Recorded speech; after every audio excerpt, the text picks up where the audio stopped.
Hello, welcome to the People Profit Podcast, the show where we flip the script on traditional business thinking and prove that when you put people first, profits follow. I'm Sandra Coker, your guide on this journey to more engaged teams, loyal customers, and a healthier bottom line. These episodes are brought to you by Human Power Solutions, helping organizations unlock the human potential that powers performance. Whether you're a leader, an HR pro, or a curious change maker, buckle up. We're diving into fresh stories, real-world strategies, and a few laughs along the way. Ready to turn your workplace into a profit-powered people machine? Let's get started. Welcome to the People Profit Podcast, where we flip the script on business success by putting people first. Because as my book says, the best way to boost your bottom line is to invest in those above it. I'm your host, Sandra Coker, CEO of Human Power Solutions, and today we're in for a treat that's equal parts insightful and downright fun. Our guest today is the one, the only Robbie Law. He is a rockstar presenter, speaker coach, and the managing director at mastermind.com. Yes, I said mastermind.com. Super excited to have him here. With nearly 25 years under his belt and over 5,000 live events, that's more stages than most of us have coffee breaks. Robbie helps experts and entrepreneurs communicate with clarity, confidence, and with that all-important authenticity. Today, we're chatting about leadership philosophy in today's wild workplace, team dynamics, decision-making, navigating change, and why emotional intelligence isn't just buzzword bingo. It's the secret sauce for employee success and organizational wins. Robbie, welcome to the show. I'm so pumped to have you here. Oh, this is so cool. Thank you so much, Sandra, for having me on. This is going to be a lot of fun. Thank you.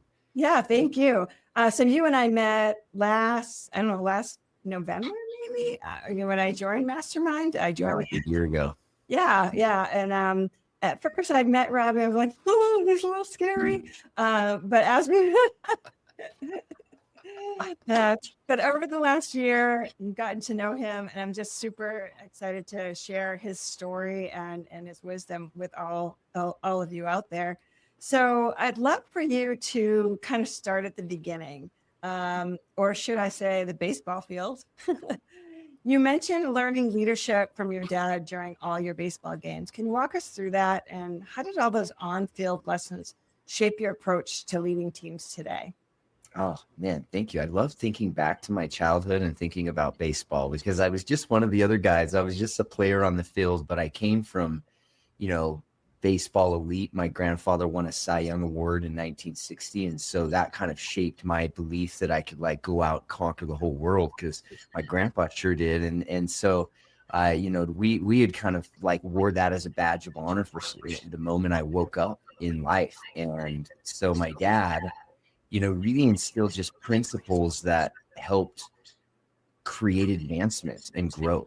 And I think the biggest thing that my dad taught me through leadership is, learning how to practice the tough things so that you can make those things better in your life. And he made that such a standard in our family and in our life that, all the things that I ever felt like I needed to improve, I had a path. I just knew I needed to practice those things. And so that was probably the key takeaway that my dad gave me. But as far as his leadership, what I got from him is a very quiet leader. And he was someone I didn't want to disappoint, not because I felt like I was going to get reprimanded, but because I wanted to do great for him. I love that. For him. It was like I'd see him down on third base and I was like, I wanted to do well. And he always taught me be the example on the team and you'll make everyone around you better. So even though I was the smallest kid and, I was trying to, make my name with a name on my back that my friends, everybody knew my grandpa and my uncle were professional baseball players. And so I had a lot to live up to. And what that really accounted for is I wasn't always the best player, but I felt like I had the best attitude. I was being the most positive. I was cheering the team on. I was running to my position. I was hustling. I was doing all the little things. And that really created leadership for me. And, I typically found myself on the captain's roster of most of the teams that I was on not because I was the better player, but because I had the best attitude, And I feel like I got that one from my mom. My mom really taught me a great attitude, but my dad showed me those are some of those main leadership principles that you want to learn. And that's, kind of what I got from the ball field. So there's gold right there. Like when we talk to our executive teams and our CEOs, and we're like, don't promote the people with the best talent. Promote the people that have the best people skills, right? Get things done. So that's gold right there. Can you share a moment where you kind of struck out, where you made some mistakes, but it turned into leadership goals? Like Yeah. Are you thinking like when I was younger, or you want to, talk about my leadership journey early on? Yeah, early on. Yeah. So, I can think of so many because I was kind of the kid, and this is not like the thing that you love to bring up, but I was kind of the kid that couldn't control his emotion. I took it so serious that if I didn't do well, I'd tear up and I'd fight that, And so I remember one game getting real upset and, losing my cool, and my dad walking over and going, you're representing this team, and you're representing me as your father. And the way that was not the way that I've taught you. And there's a better approach. And he said, if you want to keep playing on this team, you're going to make changes. Now, I come here to coach, and I'm here for you, but I'm also here for the rest of these players. So you need to make sure that you set a better example in the future. I guess I'll never play golf with your dad. But it was fun because I straightened up. I definitely it was on my mind from that point forward. I remember I was 11 years old, and then from that point forward, it was no messing around. I was going to be on that field doing the very best to represent what my value system was, because my dad wasn't going to let me fall short of that. I love that. But especially at an early age, it's so important. Those key learnings that kind of get ingrained in you. And, you've built a pretty incredible career, from events to coaching big names like Ryan Pineda and obviously us folks at mastermind.com. What's one, I'm sure you have many, but what's one aha moment from your 5,000 plus events that you made you realize that leadership isn't just about being the boss, it's about creating environments where people thrive? I feel like there's been times Nate Harris. Nate's a good friend of mine, and he was kind of, I call him like my first coaching student, because he's the first one that kind of, we had spent a lot of time working together. I felt like his mentor a little bit, and this was probably 2011, about when we were having this discussion, him and I. And when I saw him take what was an example of myself and my mentor, Andy, and some of the other speakers that we've worked with, and make it his own on stage, and realize that he was utilizing a lot of what he had seen, which means that someone had to set an example for him. Right. But he'd also, he'd grown through the concepts that we had, taught him, so that it was like, I now looked at him and went, I can really learn from him. Not now, but I can learn from him. Yeah. And that was a big thing, is I really believe in duplication, and that when a good thing is good, you help others do it, and you duplicate that goodness, Yeah. And it's been fun to see that that's not just a thing that we talked about when we were kids, my 20s and 30s. I felt like I could conquer the world and stuff, and I was doing all that. But I look back and go, man, those things that we really did drive home, they became leadership principles for us later in life, just like my mentor taught me and his mentor taught him, and all the way through. And it's like this silly thing that we try to hand off and go, I promise this is going to work for you. And then 18 months later or 5 years later, it clicks for somebody. Yeah. That's the leadership moment that I love, because that means that someone also fought through the toughness to get to the point where it did click for them. And that's that practice of being willing to just go and keep going. Because as a speaker coach, I've seen everybody be a good speaker. Any person, any type has become a good speaker that's actually wanted it. Right. And I love that, that is something that I've been able to experience a decade later, and see Nate and go, what a leader he is, but I also see that some of those qualities came from, what we had done. But yeah, and I know Nate. Well, I don't know him as a person, but I've experienced a couple of his workshops, and we're not going to plug Nate, but we are going to put his link down below because Nate doesn't have any links, I promise you, dude. Dude, he lives in a cave. He's got his long hair. He doesn't live in a cave. That's the silly joke that we have because we're high school friends. Yeah. Nate is surfing or with his family, or he's on stage sharing from the heart, and he's one of the greatest people on the planet. Yeah, he's made me cry so many times in a good way. I really enjoy him. And so you talked, just in that little blurb, I'm constantly talking to young leaders about the importance of having a mentor. I've had mentors throughout my whole career. As I'm leveling up now in my business and my career, I've picked a couple of other mentors that are helping me kind of get to the next level. Can you talk to the younger leaders, that are listening today about why it's so important to identify someone to kind of help them, throughout their journey? Because, I really feel like there's two ways to learn. You learn through like doing it yourself, or you learn through what other people did and you get their experience. And it's like this proxy learning process. So it's like you got one or two choices. So do you want to go learn the hard stuff and take a long time to do it? Because you can go through and you're going to fumble through a lot of stuff. And I promise you, there's tons of benefit to that. There really is. And I believe in mastery. And I think that's how you get there is you go and do that. But if you want to speed it up, go, what's the patterns like Tony talks about? Like, what are the patterns and what are the things they do? And then just go, I'm going to model. And modeling became my thing because my mentor is like the perfect linguist. Like he can wordsmith anything on the fly. Yeah.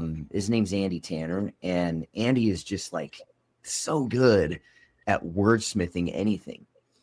I couldn't like get all the way there because I wasn't like that guy. My processor didn't work the same. I had to kind of develop it, but I did know that if I took little pieces of what he did, that I could use those little pieces and I could go, okay, well, I can try in that direction. And the more I do that, the more reps I get. I mean, 5,000 events. Do you have any idea how lucky I am that I have that life experience? That's amazing. In this place of like, that's 8 to 10 speeches a week for 12 years, And so I'm sitting here going out, doing these things, but I'm getting practice. Yeah. So I took the model and just applied that model. And so I think that's really true for anything we want to do in life. So I think the mentor model is way better than go crush it on your own. It's also way more lonely. Yeah, it really is. And that's why it's so, I just think it's so key. The one thing I noticed about, joining the Edge with Mastermind and just, you always think about like, you're modeling, you're learning, you're duplicating and all of those things. But there is a heart-centered servant attitude that's within that particular group. And I've been in a lot of different groups. I've been with a lot of different people. Why do you think, what's the magic in being heart-centered? Why is that such a successful and leadership capability? Because I think it is you have to have that in leadership these days. Oh man, you're like so spot on. And I can first of all tell you exactly why our group is that way. We do that. We attracts like, and we're led by Dean Graziosi. He is the best heart-centered entrepreneur that I know. He's like, his love and care to have you get it and have you understand your value is like so deep that it just filters all the way through our whole organization. And so that's that. But the reason I think it's so important is because love is a language we can all speak. What I love about the Edge is we got Chris that's from another country, from Austria, I believe. We've got, Evo lives down in Costa Rica, but he's German. Right. We've got every language and nationality and every, continent basically covered. And one thing that we sometimes struggle with is like when we're in messaging, we're trying to be very precise with our language to our ideal clients, and our ideal client speaking a different language. Sometimes it's tough. Yeah. But the language that every one of them can understand, no matter what words we're using, is the language of love. And that's led with our heart. And that's a vibration and a frequency that's an actual real thing that we can measure, that we have an electromagnetic pulse coming from our heart. People can feel it, man. Yeah. I know that because I feel as a speaker. I got so many reps on stage to go, didn't get it, didn't like it, didn't work, didn't love it. The more I led with this, the more I connected. The more I led with this, or with the ego or any of that, Right. I lost value. But when I was leading with this, everybody gained. So that's why I think it's so important, because everybody can benefit when we do that. It's not like a win-lose, it's a win-win. Yeah, I love that. I love that. In your bio, too, I want to switch gears a little bit. You talk about surrounding yourself with trusting teams and put everyone in their genius zones. That's straight out of our playbook, because that's where do you fit? Where's your passion? And that's where you should be. Not to say you shouldn't learn other things, but that's where you're get a best quality of life. How has that mindset fueled your own growth, especially through tough times?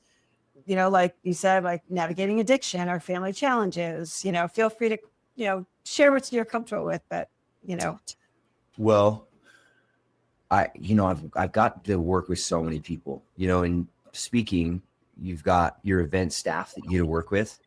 Sometimes it's a revenue event, so you have like a sales staff you'll work with. Sometimes it's a training event, so you'll have a coaching staff or a training staff.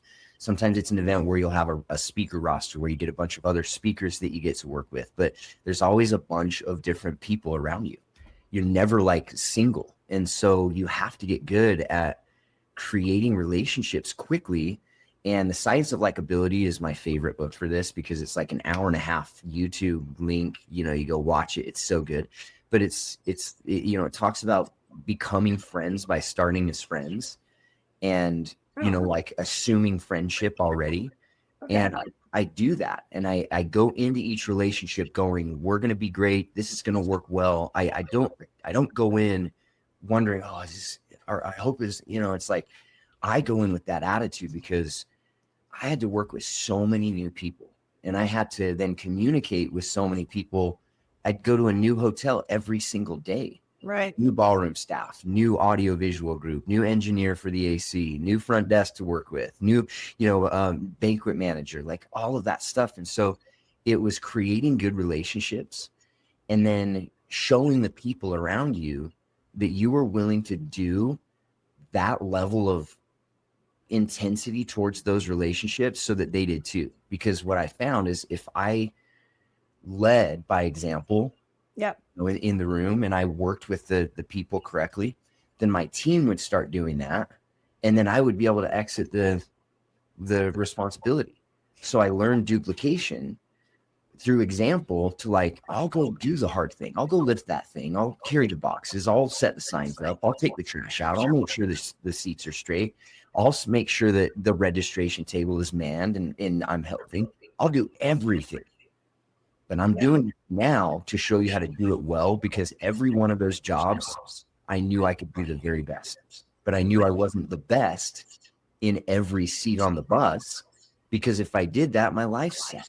Right. If I brought my buddy Sean in, who went to 4 different companies with me, we've done so much travel together. Like it just got to the point where our families didn't even know us, and him and I were just hanging out all the time.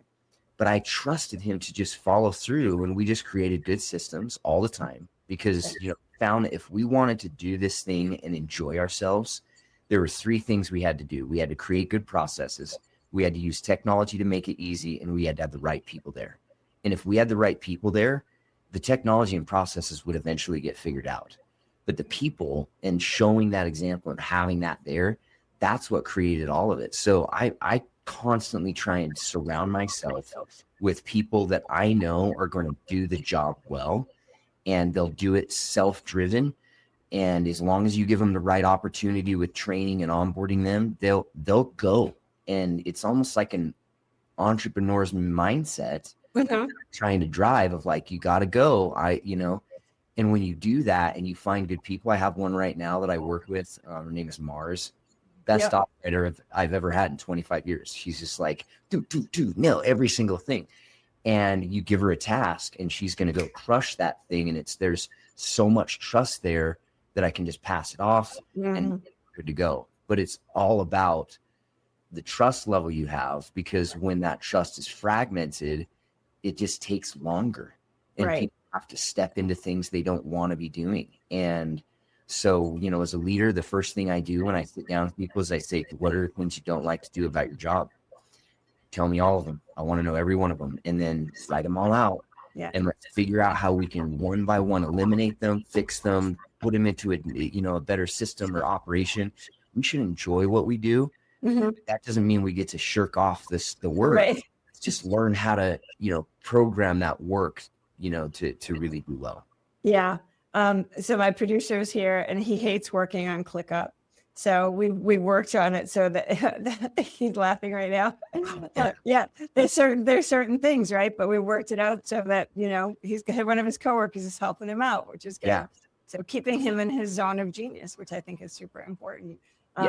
Yeah. So I love that. So what happens when you're going through challenging times, right? And when you may not be at your best, like how do you kind of stay at the top of your game? And what kind of advice can we give to our younger leaders that are coming in that are, may or may not be going through some difficult times? First of all, we start a relationship and you're in a role where you've got management or leadership and you've got people that are going to depend on you. Mm-hmm. I think setting a standard at the very beginning of how you're going to operate and work together. If that's done, when this happens, because man, I have bad days. Like I got 2 teenagers and a 20-year-old in college. Okay. Been married for 23 years. My wife and I, have a beautiful, incredible relationship. And also we're married people that go through our struggles. Right. Yep. It impacts work. Mm-hmm. And I need to inform the people that I'm with that I also have a personal life and there's going to need to be boundaries. Yeah. So setting boundaries at the beginning and saying, sometimes this is what's going to happen. Here's what you can do in those situations to help me.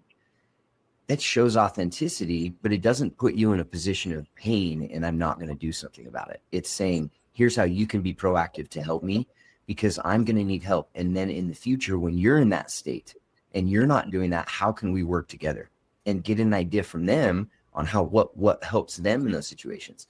So I guess the first thing is set that standard so it's easy to have that conversation.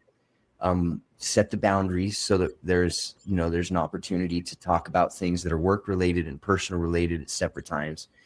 And, for me, having a good relationship with someone who I can lean into, because to me, not holding it in is a problem.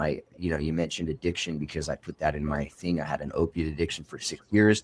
I've been clean for 16, so all good. But that journey taught me not to be the guy that just puts it all inside and doesn't get help, because I suffered for 6 years with something I didn't understand because I wasn't asking anybody for help. Nobody knew. And so for me to just, hold that in, it's not helpful. So learn how to have an outlet so that it doesn't affect you, long term. And then like Tony says, just state change, because like we get in our own head and it's not as bad as we make it most of the time. It's just, Yeah. I mean, our last mastermind for me was a game changer, as we've talked about, and it was a mental game changer. And I think that's a big thing for people, is really to not avoid what's going on and just head on and be open to having discussions. But for young leaders, one of the things that we recommend is sometimes they're uncomfortable with that. So we put in a range, a scale, a 1 through 10. So when they come in to work in the morning with their direct reports, hey, how's your day? 1 through 10. And they give them a 1 through 10. So if they're a 2, okay, whatever you need for our support, we're going to help you. If they're 9, okay, well, we're good to go. We're just going to rock the day. It's not intrusive, but it's a way to kind of gauge what's, where people are that day. That's golden to do that check-in in the morning. What a great idea. I'd love to get actually more detail on that. So you should tell me how to get access to that, because like at Mastermind, we'd love to have some additional stuff like that. Yeah, that's cool. I definitely will, for sure. Running a business is hard. Developing your people shouldn't be. At Human Power Solutions, we act as your outsourced chief learning officer, designing custom learning and development experiences that actually move the needle. No fluff, no cookie cutter workshops, just results. Whether your people need better communication, stronger leadership, or less burnout. We provide strategic solutions that align with your goals and keep your team moving forward. Visit hpowersolutions.com and unlock your team's full potential without disrupting operations.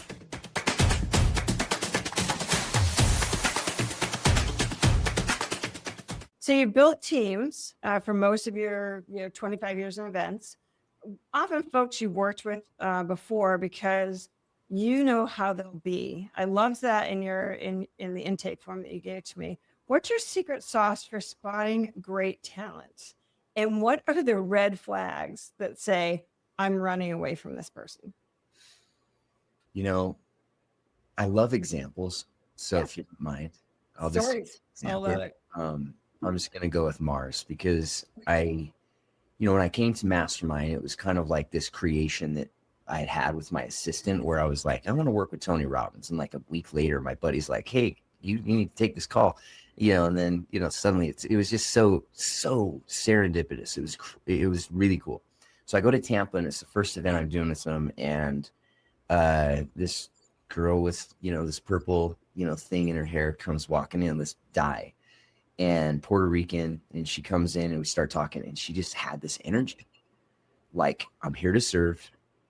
I've got no motive except these people that we're about to help, and I'm going to have fun while I do it. And if you don't like that, then you're not cool. And, I'm not going to let it bug me. I'll just keep going.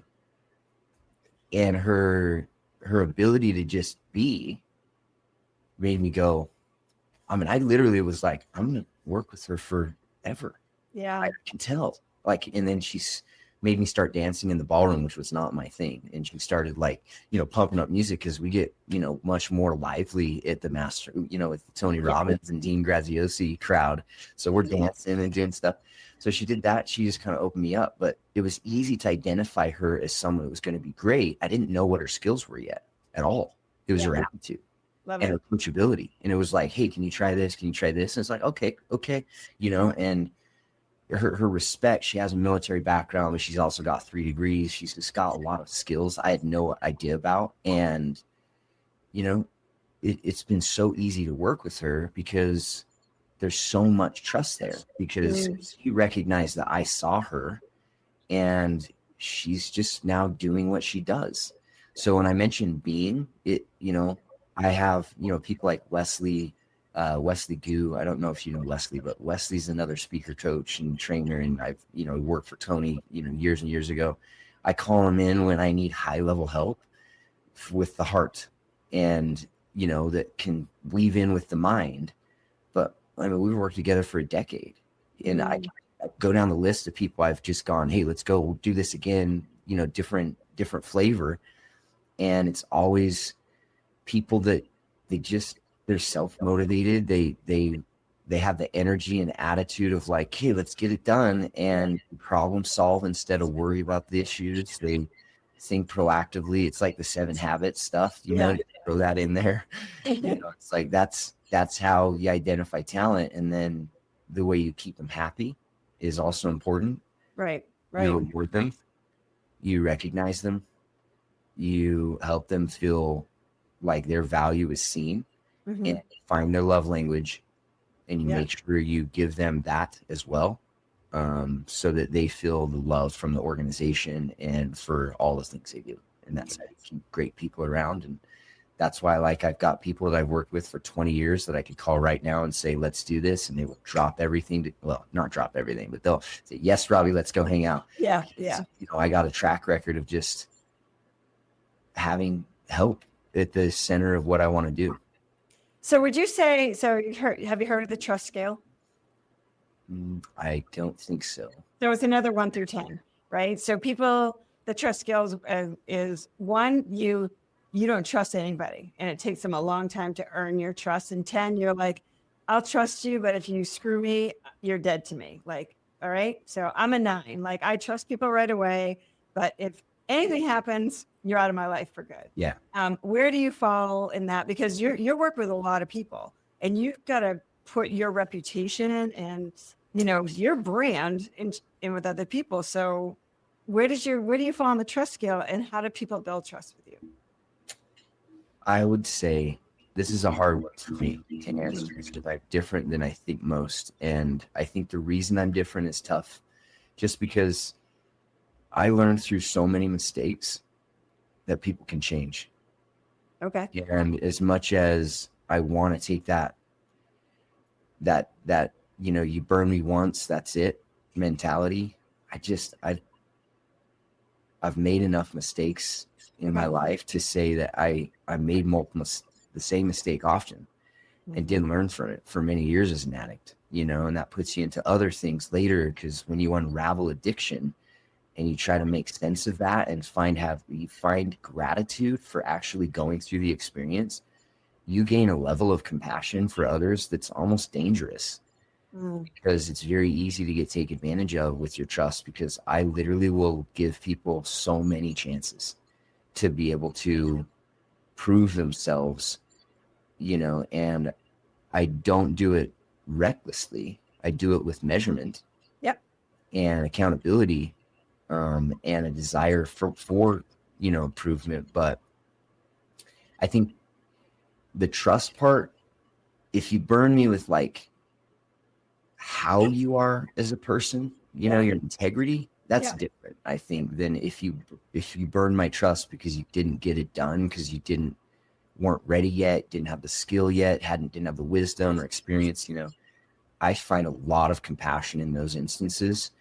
When it's the integrity, it's like, I said this and then this happened. Like, that's definitely like, that's a big one for me. But I tend to have a lot of compassion for people that are growing, because I've been in the startup space, as an entrepreneur. I mean, we built a Y Combinator for coaches and consultants at Mastermind, essentially for startups, which means we've got to help people that are at the very baseline going, okay, mindset's your foundation. You got that part. Once you got that part, everything starts to happen. Your first business is very rarely your last one. Right. So it's time to fall forward, and so that's a tough journey if you don't have guidance. Yeah. This is my third, my final, but I always tell entrepreneurs, you've got to have the stomach for it. That's all it is. You got to have the stomach for the ups and the downs. But let's talk about the longevity, right? Because you've been in business now for a really long time. Yeah. And you say being great at what you do, no matter what, fuels the future growth, as long as you keep your head on straight, even when, stuff hits the fan, right? And I really love that phrase. Can you share a story where things went sideways at an event, but your grounded approach turned it into a win? Man, there's, and I like to think, I got a really good one if you want a fun story, but fun is good. It's also going to look self-promotional, but this is a real story, So I was in San Jose, right across the street from the new not new at the time, it was the new 49er Stadium, and it's this conference center, and there's this massive escalator, like 3 floors. It's like full football field length to get up the thing. I'm about to speak, and we've got, people in the room, maybe 100 people in the room, and I'm about to go on stage. I can hear my video going. It's like a 3-minute video, and I'm waiting for this countdown of when it's Robbie, and Robbie comes up on stage and we start. Well, I hear this yelling in the room or outside the room. So I run out there, and someone had fallen on the escalator because they tried to take their walker onto the escalator, and they're stuck on this escalator halfway down.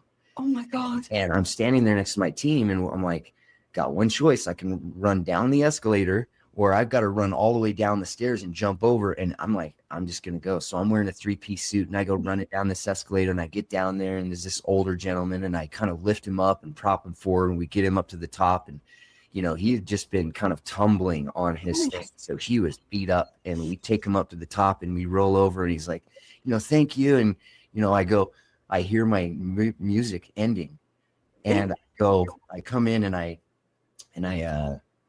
say, hey, Dave, take care of him, and, he's going to take care of you. You're going to be okay. And then I run into the room. I run up on stage, And right as the thing goes up, I stand up there and I put my hands out like this, and I have blood all over my hands. Oh my God. I can't breathe and I'm sweating and I can't talk because I'm so out of breath from lifting this guy and running and doing all this. But my adrenaline was going. I wasn't even thinking. So I run up there and I'm going, it's not my blood, guys. So I'm like, this is the first impression they're getting of this guy who's supposed to help them with their entrepreneur journey, you know? And so I got into the event. I told them kind of basically what happened. Everything's okay. And we moved forward and stuff. The point of the story is this: that stuff has happened to me where something's going on in the background. Yeah. And if I, as the leader, first of all, if I make it a big scene, then everyone's going to make it a big scene. So let's say a problem comes up in the middle of of our business, and management and leaders and everyone's like zoning in and, yo, guys, look at this, what's going on? That attention drags away from the focus of what we're trying to do. Yeah. So the hyper focus on issues, I learned as a speaker, you go very minimal, make it a positive situation as you can, and you move on, and people forget. They don't even realize. That guy, he walks in an hour later, he wouldn't get on the ambulance. They wouldn't let him go. He comes in his walker and he sits up there and starts listening on the meeting and just starts participating. Nobody knew it was the guy, because we didn't make it a big deal. We took great care of him. We tried. I promise my team took great care. But that's just an example of like, don't let the distractions really be a thing for everybody. Yeah. Because the more you make it a big thing, the more they're going to. And if it's not positive, or if it's not moving them in the right direction, you're now channeling attention away from value. And that's a very dangerous thing. Channeled attention right now is probably one of the biggest problems we have in society, because our attention is channeled by our social media, by what we're doing, and so our brain isn't even ours right now. Yeah. So we've got to take that concept as leaders and go, I've got to help them keep their brains on the right track by not bringing up every problem and pointing at every detail. Like, have a system, man. Use EOS or get yourself straight. You're right. You've got a plan so people don't go home carrying work with them. Mm-hmm. I love that. And it was funny. A small example of that is when we were at Mastermind, the lights went out for the afternoon. And we just were like, whatever, let's just keep going. And everyone just... we didn't focus on, oh my God, the lights were out. We can't have a PowerPoint. It was like, I had a bunch of people that wanted me to go up there, do something. I'm like, John and Alec got this. We'll get everything set up. Then we'll make a joke about it, and then we'll move on. How many times I've had people die in the middle of my meeting. Like, they passed out on the side of the thing, and we had to move them to the back. And we literally not move them to the back. Like, we were helping them and had the ambulance come and did all that. But, at this point, the meeting was continuing. Yeah. And not that that's like the example I want to set, like, you got to take care of people. But the point is, like, you take care of the situation with the things and the people and the what you do, but you let it not affect the overall focus, because if we would have gone and ended, I know that what we did that day was valuable for the people that didn't know this individual, and that wasn't part of their journey. Yeah, I know. Yeah, it was true. And what they provided was amazing. I'm just pulling out the flip charts. I mean, that's all of it, right? I think it's, as the leader, you just got to plan for the unexpected and just be able to just go with it. For the most part. And then, you talked about like being completely plugged in.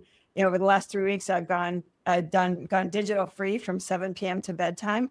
No phone, no internet, no iPad, nothing. And it's, oh my God, talk about being present. I'm going to take line dancing lessons. Like, I'm just talking on the phone with my friends and my kids. It's been amazing. I think more people that'd be a whole podcast, but loving that, right? Yeah. But you talk about today's workplace, and you mentioned it's tough with emotionally vacant people and a culture of excuses over accountability, right? We hear it all the time, right? How can leaders, especially our younger leaders, how can they foster better communication and use emotional intelligence to bridge that gap? I'd love to take my own advice more on this type of stuff, to be honest. I try to be a great leader. I try to have great emotional intelligence. Those are things I think we should constantly be working on, and we should have someone that we check in with that holds us accountable.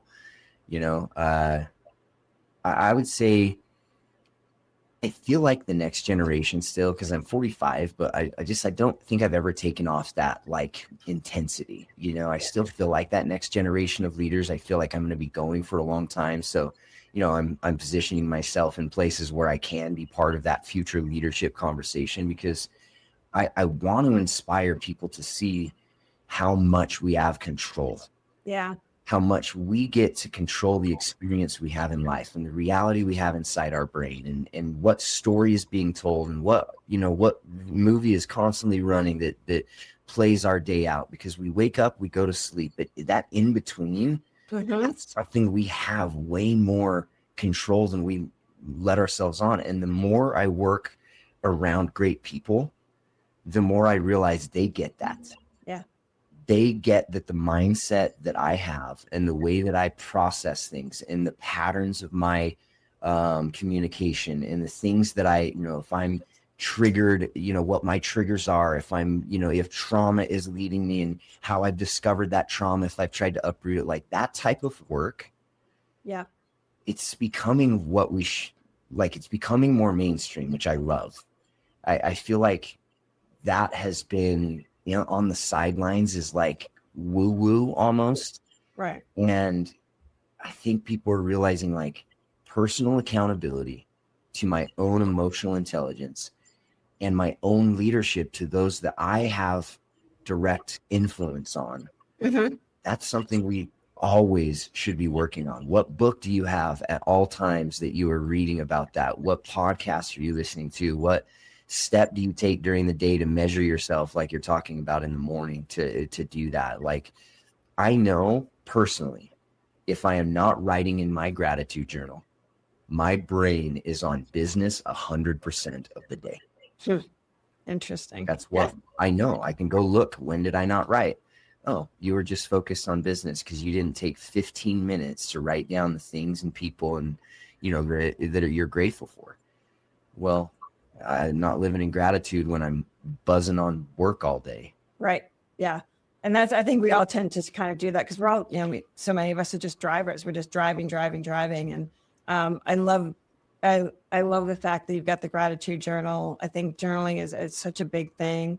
You know, journaling your journey all the way through. I'm reading Craig Siegel's book right now, and he talks a lot about the journals, and obviously Dean does a lot of that as well. Yeah. You know, and there's a lot to be said for that these are hard. These are competencies that are essential. So when people say, oh, you do soft skills, I'm like, oh, no, we don't. We do essential skills, because you can learn all that hard skills. But if you, as a person, are not a heart-centered leader with some sort of emotional intelligence, that's not soft. That's essential to keeping your people intention, creating that environment of work. So key. So well said. I got to say that, you know, we made that goal of like after 7 o'clock turning those things off. And I think a bunch of people jumped in on that. I think it's so awesome that you've done it, you know, and that has been a follow through. I wonder what that would do for people if they realized they could turn their things off at 7 and just like really get their brain in the right place. Yeah. It's interesting because it's been 3 weeks solid. And I've stuck to it. It's fine to call me, you know. So my son, like my younger son, we talk for hours now, like just on the phone. But it's shown me that I have time to clean the house. I have time to exercise. I have time for my friends, like that I didn't have time before, but I actually do. So it's been a super interesting thing. So I will let you know how it goes overall. But even for the team, I'm excited to hear in March when you come back, because that's going to be fun. I'm excited to see how that is. So all right, how it though. So we're going to do some quick, as a wrap up, some rapid fire fun. Okay. So answer quick as you can. All right. Baseball or stage, which teaches better leadership lessons? Ooh, good question. I think it matters how much you get to do it. So I'm going to default to, for me, it's been stage, because my baseball career ended after high school. But I have so much experience like with that like feedback loop of giving the speech, hearing what they had to say, recorrecting it, going back and doing it again the next day. Same thing, 2 hours long, it wash, rinse, and repeat. And I made it authentic each time, where by the end, people, I was doing the same thing, but people felt like it was the first time. And that was the feedback, at least, that I gotten. So the reason the stage is because there's so much social interaction that you get to learn from, that you really learn people. And in baseball, I learned teammates, but I learned opposition, but I didn't learn like collective collaboration of all of it. Gotcha. And on the stage, I was teammates, with the crowd. I had my team in the back, like it was all kind of a mutual collaboration. So I got more from the stage. Love it. Love it. All right. Worst event mishap that turned into your best story. I think we heard it, but I'm not sure. Event mishap that turned into my best story. I mean, always, every single time where events, like we had one time we showed up and the entire hotel was closed. It was in like Baton Rouge, Louisiana. And it was like some hotel that, we had booked like 4 months out. And so we run our marketing, we show up, we've got 2 events that day. There's no one at the hotel. So we go in and we literally I was like, let's get this done, team. The ballroom was lit because it was during the day, not the ballroom, the lobby. So we went in, and with flashlights, we went in and found chairs and found stuff and set it up in the lobby. And we got into the, the open door, and we let people in. People had no idea. They're like, oh, this is so neat. We're doing it in the lobby. I'm like, yeah, just doing it in the lobby, guys. By the evening, they had gotten the electricity turned on. We moved to the ballroom, but that was one of those experiences, because it was, we talk about it all the time, my buddy, my mentor and I, because we just were like, we'll figure it out. We grabbed a flip chart. We worked in the lobby instead of doing a full ballroom event. I love that. I love that. What is one word to describe today's ideal leader? Present. Okay. All right. Being in the moment. Yeah. Nice. Okay. So if there's a leadership trait that's a superpower, what would your leadership trait be? If of my own, or what I want to have? Of your own. That I feel like is one of my genius zones. Yeah.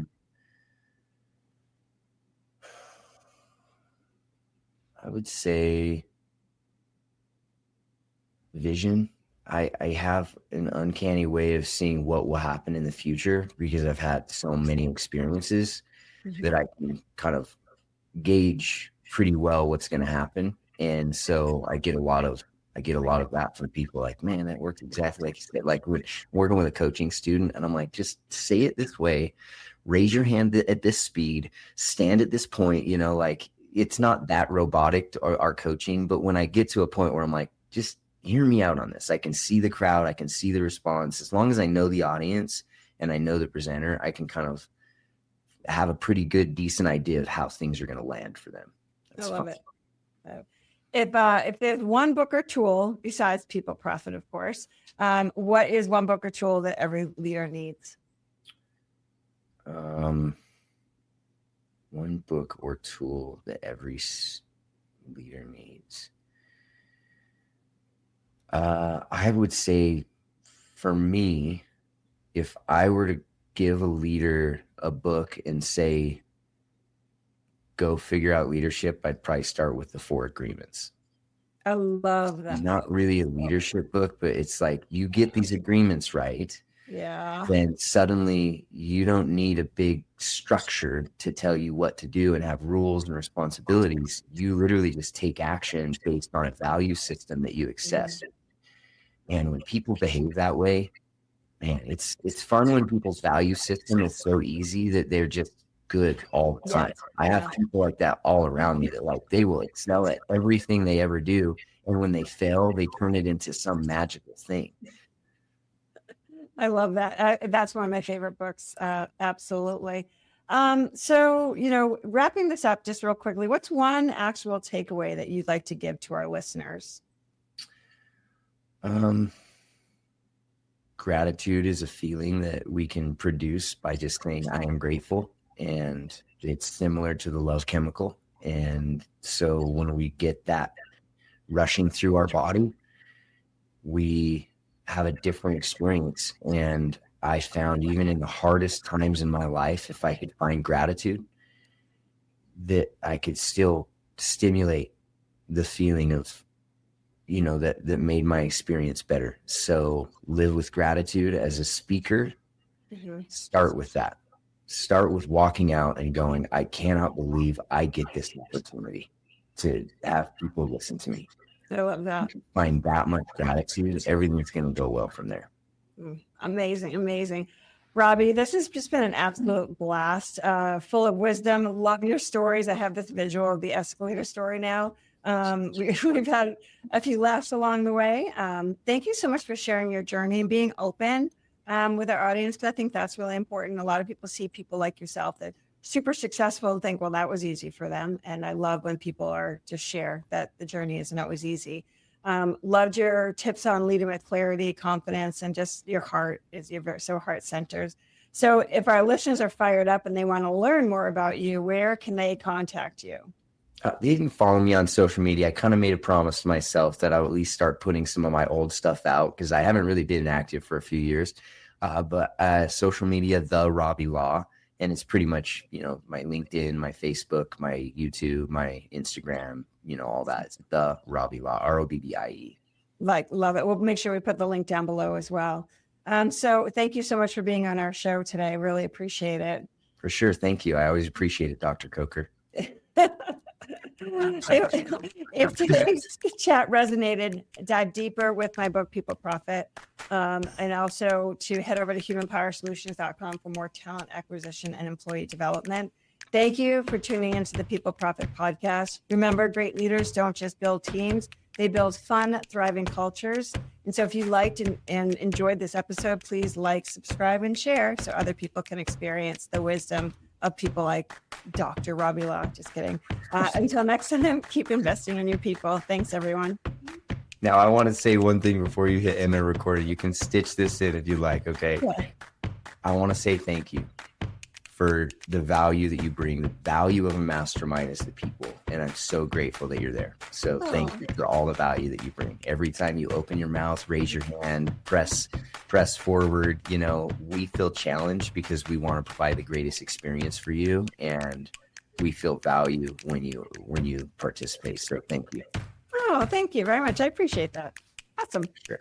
All right. Take care. I appreciate it, Robbie. We'll talk to you soon. We'll see you. That's a wrap on this episode of the People Profit Podcast. If you found a nugget of wisdom or even just a spark of inspiration, share the love, subscribe, leave us a review, and pass the episode along to a colleague who's ready to build a people-first culture. Big thanks to our sponsor, Human Power Solutions, for championing workplace where humans thrive and profits rise. Want to learn how they can energize your team? Head over to hpowersolutions.com to get started. I'm Sandra Coker, reminding you that when you invest in people, you invest in profit. See you next time.